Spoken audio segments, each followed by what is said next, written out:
এ যেন এক ব্যতিক্রমী মসজিদ, যে মসজিদে নেই কোনো বেতনভুক্ত সুনির্দিষ্ট ইমাম, আর নারী পুরুষ আল্লাহর নৈকট্য লাভে একই জামাতে আদায় করছে নামাজ।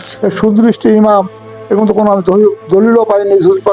সাহাবায়ে কেরামদের সময় যে বেতনভুক্ত কর্মচারী হাদিয়া ছিল, কিন্তু এখন দেখেন শতকরা ৮০% আরও বেশি মসজিদ সুদৃষ্ট ইমাম যে এত টাকা পেত।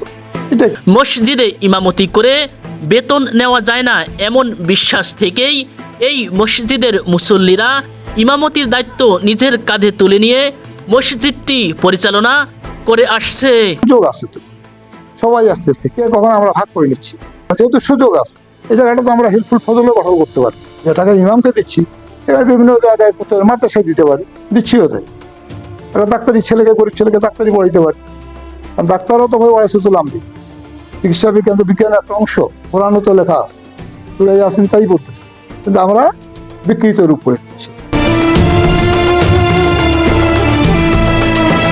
নীলফামারীর ডোমার উপজেলার বোরাগাড়ী ইউনিয়নের ৭ নং ওয়ার্ডের বাগডোগরা তেলিপাড়ায় মসজিদটি অবস্থিত।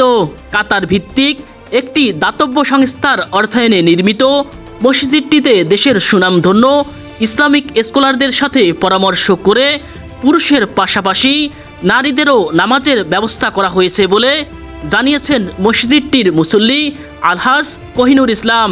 আমি ১৯৯৯ সালে আমি অ্যাডভোকেট লতিফ সাহেব, জামাত ইসলামের জেলা আমির সাহেব ছিলেন তখন, উনি এজাজ স্যার এবং আরও বিশিষ্ট কয়েকজন লোক নিয়ে আমরা তখন হজে যাই একসঙ্গে। তারপর করিম সরকার, নীলফামারী মরহুম, এরা যায়, দেখি যে ওখানে বিভিন্ন মসজিদ আমরা গেলাম, দেখি যে মহিলাদের নামাজের ব্যবস্থা আছে।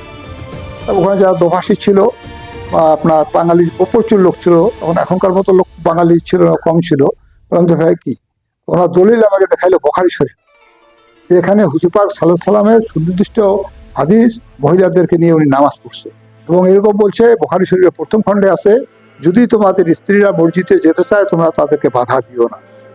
পরে আল্লাহর রহমতে অনেক সাইকুল হাদিস, আপনার আজিজুল হক সাহেব সহ অন্য ইসলামিক ফাউন্ডেশন, আধুনিক প্রকাশনীর এই বইগুলা, বুখারী শরীফের তফসির বই, এগুলো আপনার অনুবাদগুলো, বঙ্গানুবাদগুলো দেখে দেখলাম যে ঠিকই আছে। সবগুলো বিভিন্ন ঈদের নামাজ আছে। হতে হতে ডক্টর মির্জা গালিব সাহেব, আসাদুল্লাহ গালিব সাহেব এবং আব্দুল বিন রাজ্জাক, এনাদেরকে দেখা সাক্ষাৎ হয়ে গেলে এনাদেরকে বললাম, স্যার এটা করতে যাচ্ছে কী হবে? ওনার সই দলিল দেখাই দিলেন, বুখারী শরীফ এবং মুসলিম শরীফ হাদিসগুলো দিলেন, সংগ্রহ করলাম, ডকুমেন্ট আনলাম, এবং পরে আরও দেখলাম ওনারা বললো যে জাতির অর্ধেক জনসংখ্যা মহিলা, এবং প্রত্যেক মুসলিম নর নারীর জন্য এলেম শিক্ষা ফরজ।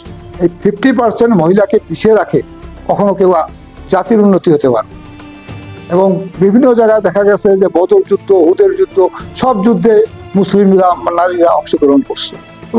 দীর্ঘদিন ধরে মসজিদটিতে পুরুষ ও নারী মুসল্লিরা অত্যন্ত সুশৃঙ্খল এবং নির্বিঘ্নভাবে একই জামাতে নামাজ আদায় করছেন বলে জানিয়েছেন প্রতিবেদনের দিন মসজিদটিতে ইমামের দায়িত্ব পালনকারী মুসল্লি। আমরা নারী এবং পুরুষ সম্পর্কে সম্মিলিতভাবে আমরা এখানে নামাজ পড়ি।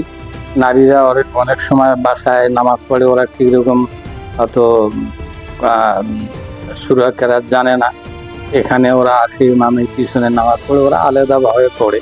আজ দীর্ঘদিন ধরে এখানে যে আমরা নামাজ পড়তে যাই, আজ পর্যন্ত কোনো রকমের কেবাদ বা কোনো রকমের সৃষ্টি এখানে হয়নি। খুব সুন্দরভাবে আমরা নামাজ পড়ি এখানে আসতেছি। ওরাও একটা আনন্দ পায়, ছোটো ছোটো বাচ্চাগুলো তারা সাথে নিয়ে আসে, ওরা ওদের মার সাথে ওরাও সেজদা করে, রুকুর সেজদা ওরাও শিখতেছে। আমরা ওইভাবে নামাজ পড়তেছি, আজ পর্যন্ত কোনো রকমের এখানে গন্ডগোল বা কোনো সমস্যা এখানে হয়নি। মসজিদটিতে বাবা মায়ের হাত ধরে নামাজ আদায় করতে আসছেন ছোট শিশুরাও। আমি এখানে প্রতিনিয়ত আসি নামাজ পড়তে, প্রতি শুক্রবার আসি নামাজ পড়তে। আমার মা আসে, আমার বোনও আসে। এখানে যেহেতু মহিলা জামাত হয় সেই জন্য আমার মাও আসে, আমার বোনও আসে, আমি আসি। এবং এখানে আসাতে আমি খুব স্বাচ্ছন্দ্যবোধ মনে করি যে একটা মহিলা আসতেছে বা একটা পুরুষ আসতেছে, যে কোনো সমস্যা হচ্ছে না, এটাতে আমি খুব স্বাচ্ছন্দ্য বোধ করি। এখানে কোনো সমস্যা হচ্ছে না, এটার জন্য আমি খুব ভালো লাগে যে মহিলা এবং পুরুষ একসাথে নামাজ পড়ে। আমি অনেক জায়গায় প্রাপ্ত তথ্য থেকে জানা যায় বাগডোগরা তেলিপাড়ার প্রত্যন্ত গ্রামের মসজিদটিতে 5 ওয়াক্ত নামাজের পাশাপাশি জুমা ও ঈদের নামাজ আদায় করা হয়। Anwar Hossain, village TV 96।